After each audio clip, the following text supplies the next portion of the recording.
नमस्कार, मी Rajratna Jondhale. Top news मराठीमध्ये आपलं स्वागत.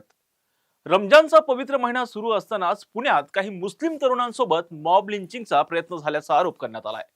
ही घटना पुणे जिल्ह्यातील सासवड परिसरात घडली आहे. या ठिकाणी इफ्तारच्या वेळी रोजा सोडण्याची तयारी करणाऱ्या मुस्लिम तरुणासोबत जमावानं वाद घालत मारहाण केली आहे. या प्रकरणी सासवड पोलिसात गुन्हा दाखल करण्यात आला असून कायदा आणि सुव्यवस्थेचा प्रश्न आता निर्माण झालाय. पाहुयात. मिळालेल्या माहितीनुसार काही मुस्लिम तरुण बोबदेव घाटातून कोंडव्याच्या दिशेने जात होते. त्या दरम्यान इफ्तारची वेळ झाल्यामुळे ते बोबदेव घाट परिसरातील ऑस्करवाडी भागातील तलावाजवळ थांबले होते. हे तरुण पारंपरिक पोशाखात होते व त्यांनी रोजा सोडण्याची तयारी केली होती. मात्र त्याच वेळी 30 ते 40 दुचाक्यांवरून अंदाजे 80 ते 90 जणांचा जमाव त्या ठिकाणी दाखल झाला. इथे का बसलायत? तुमच्या मालकीची जागा आहे का? तुम्ही डोक्यावर टोपी का घातलीये? अशी चौकशी करत जमावानं तरुणांशी वाद घातले. या वादाचं रूपांतर हाणामारीत झालं.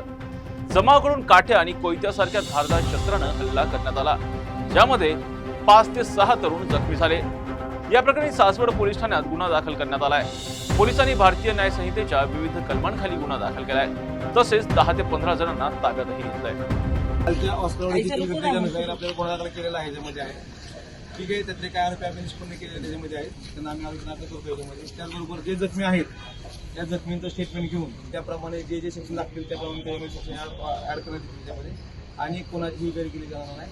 ज्यांना मारहाण झालेली असेल त्यांनी घाबरायची गरज नाही. त्यांनी आम्ही तिकडे आता वकील साहेब आहेत किंवा आहेत त्यांच्या मार्फतीने तुम्ही आमचा संपर्क साधला, सगळ्यांचा आम्ही स्टेटमेंट घेऊ. कोणावरती अन्याय होणार नाही. आरोपी असेल तर कोणाला माहिती द्यावी, आम्ही त्यावरती खात्री करून कारवाई करू. या हल्ल्यात काही तरुण गंभीर जखमी झाले आहेत.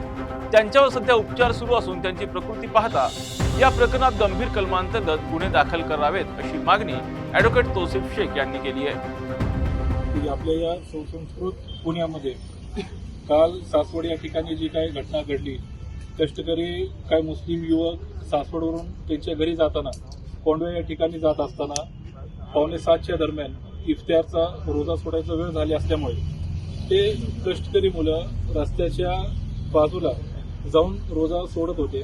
कारण ते गोरगरीब पोरं होते, त्यांच्याकडे जर पैसा असता तर ते चांगल्या ठिकाणी हॉटेलला जाऊन रोजा सोडला असता. ते कष्टकरी मुले जाऊन फक्त रोजा सोडण्याचा ते जी काही धार्मिक विधी होती ते करत होते. कुणालाही ट्रॅफिकला म्हणा किंवा कुठल्याही व्यक्तीला अडथळा निर्माण करत नव्हते. अशा परिस्थितीमध्ये 5 ते 10 पोरं होते. त्यांना मारण्यासाठी 150, 200, 250 पोरं अचानकपणे येऊन बॅड हल्ला त्यांच्यावरती करतात. एकाचं तर पूर्ण डोकं फोडून टाकलेलं आहे सत्तूरनी कोयत्याने. त्याला 1 नाही 2 नाही तर 14 टाके पडलेले आहेत. काल गुन्हा दाखल झालेले आपल्या PI कदम साहेबांच्या माध्यमातून, परंतु त्यामध्ये 324 म्हणजे नवीन BNAचा 118 असा गुन्हा दाखल आहे. आम्ही जेव्हा साहेबांना विनंती केली, जे काही इंजोर्ड आहेत त्यांची परिस्थिती सांगितली की 14 टाके पडलेले आहेत, मेंदूला मार लागलेले आहेत, काही जणांचे हात फ्रॅक्चर आहेत, काही जणांचा जबडा पूर्ण तोडून टाकलेला आहे. त्या हल्ल्यामध्ये साहेबांनी आश्वासित केलेले आहे की संबंधितांना कुणालाही यामधनं सूट दिली जाणार नाही. आणि जे काही इंजोर्ड आहे, जे काही जखम झालेले आहेत त्याप्रमाणे 109 म्हणजे अटेम्प्ट टू मर्डर, बाकीचे काय कलम असतील कायद्याप्रमाणे ते दखल घेऊन कारवाई करतील. त्यासाठी आम्ही आज सासवड पोलीस स्टेशन इथे आलेलो आहोत. आणि तसेच आम्हाला या माध्यमाद्वारे सांगायचं आहे की घाबरायचं कुणालाही काही कारण नाही. कायद्याचं राज्य आहे, लोकशाही आहे. तर जसं कदम साहेबांनी सांगितलं आहे की कुणाला जर आरोपीची काही माहिती असेल न घाबरता डायरेक्ट त्यांना संपर्क साधा किंवा आमच्या माध्यमातून या, आम्ही साहेबांना सांगून त्यांच्यावर कठोर कारवाई करण्यात येईल. जय हिंद, जय भारत. दरम्यान आज राज्याचे मुख्यमंत्री देवेंद्र फडणवीस हे आज पुणे दौऱ्यावर होते. त्यावेळी त्यांना या संदर्भात प्रश्न विचारण्यात आला होता. त्यावेळी कुठे मॉब लिंचिंग झालंय असा उलट प्रश्न करत माहिती घेऊन बोलतो अशी प्रतिक्रिया देवेंद्र फडणवीस यांनी दिली. कुठे मॉब लिंचिंग पाहायला मिळालं तुम्हाला?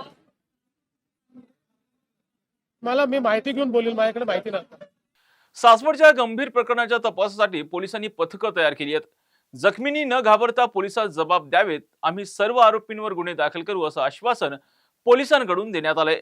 तसेच हे सर्व अचानक घडलं की यामागे कोणी मास्टर माइंड आहे याचा तपासही सध्या केला जातोय.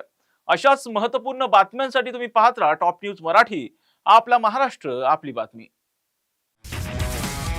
तुमची car, electric panel, data server आगीपासून सुरक्षित आहे का? नाही? मग आजच बसवा F Protect temperature activated fire suppression device यामध्ये आहे eco friendly non toxic pressurise liquid जे आग लागल्यास क्षणार्धात ऍक्टिव्हेट होऊन आगीवरती मिळवते नियंत्रण. बसवण्यास अतिशय सोपे आणि सुटसुटीत टेकालिपचे एक दर्जेदार उत्पादन एफ प्रोटेक्ट.